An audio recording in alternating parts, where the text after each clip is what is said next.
Today is a big day. It's day 3 of our first ever European road trip, and we're keeping the momentum going as we prepare to leave the Netherlands for Germany. And we're about to get our first taste of the German Autobahn, a driving experience I've dreamed of for years. But why are we only staying at each campsite for one night? Our first key destination is Berlin, and in order to spend enough time there and visit all of the other European destinations on our list, we have to keep up the pace.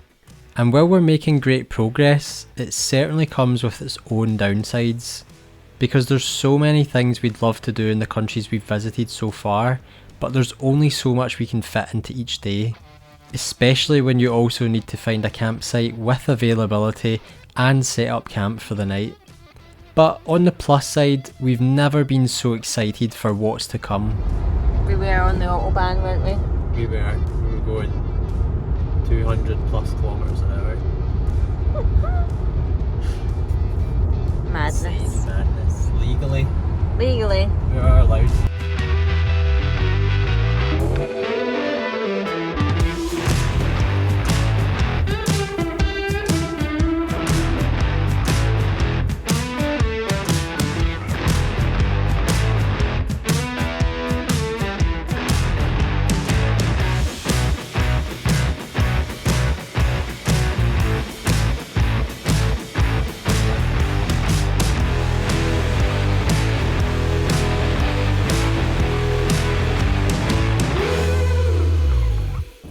So we had our first proper night camping with the tent at a beautiful campsite called Camping van Kemphof Clean Camping.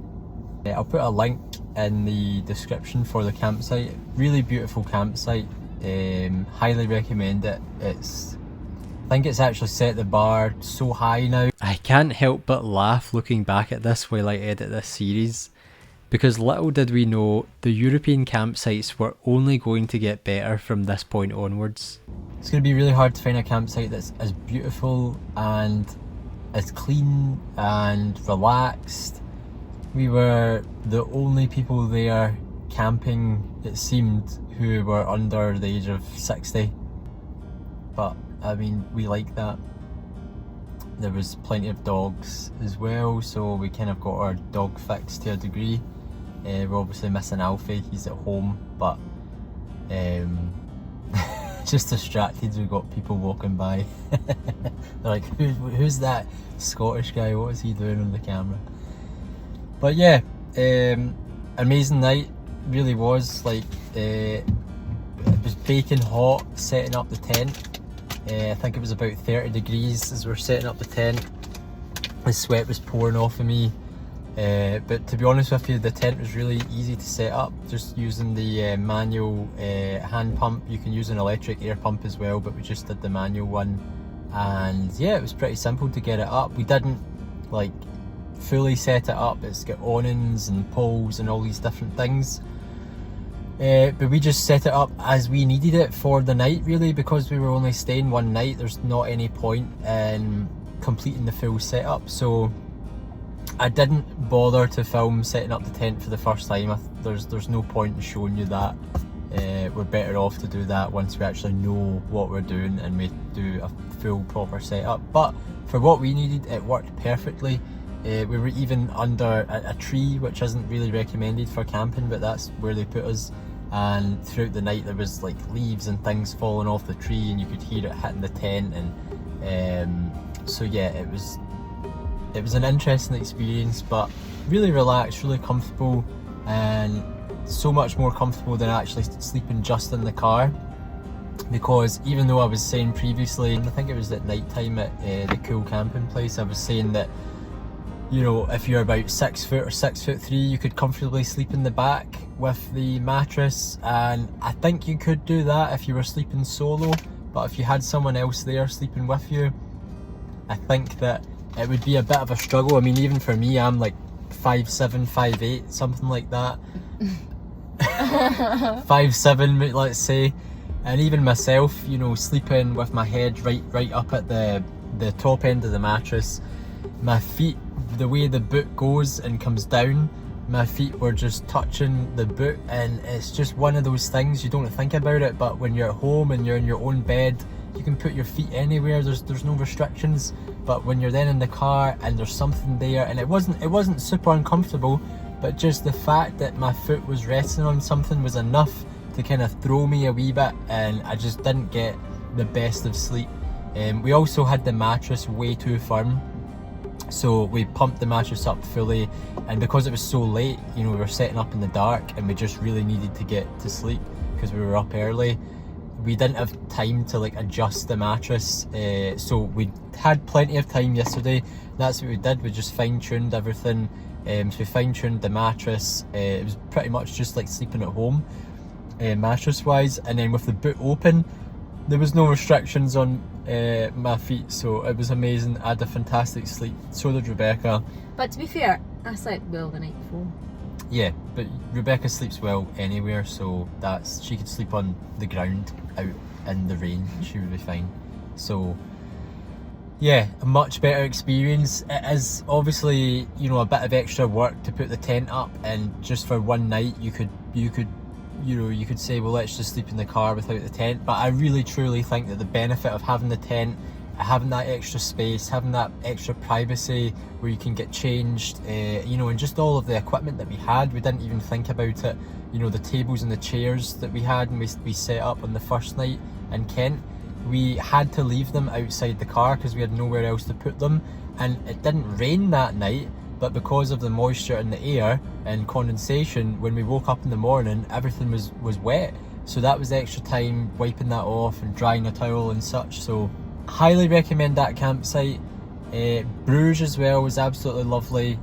Highly recommend Bruges, it was beautiful. We are now in Germany, we're now in another country. This is our fourth, well, England, Second, France. Scotland. Yeah, but Scotland, we're in Scotland. England, France, Belgium, Netherlands. This is our fifth country now, so we are in Germany. Beautiful country so far from what we've seen. We've just been on the Autobahn. That's an experience. Over 200 kilometers an hour. Legally, obviously, we're allowed to do so, just when it's safe to do so. So that was really interesting. And it actually, scenery wise, it's quite similar to Scotland, what we've seen so far. All of the trees, we had a bit of rain, so that made us feel, you know, like we were at home as well. So yeah, we're on our way to a place called Kassel or Cassel. No one seems to have heard of it, so I have no idea if it's a good idea to go there or not. It looks nice, so we'll see what it's like when we get there. We don't have a reservation for camping, so there's a campsite that we would like to stay at. We're just gonna, we've tried to phone them, email them, message them, we've not heard from them, so we're just gonna have to roll up and see if they've got any availability.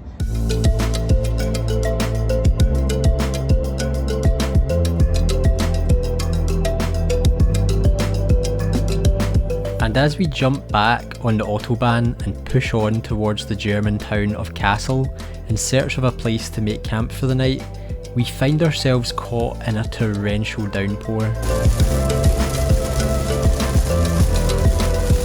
But it doesn't last for long.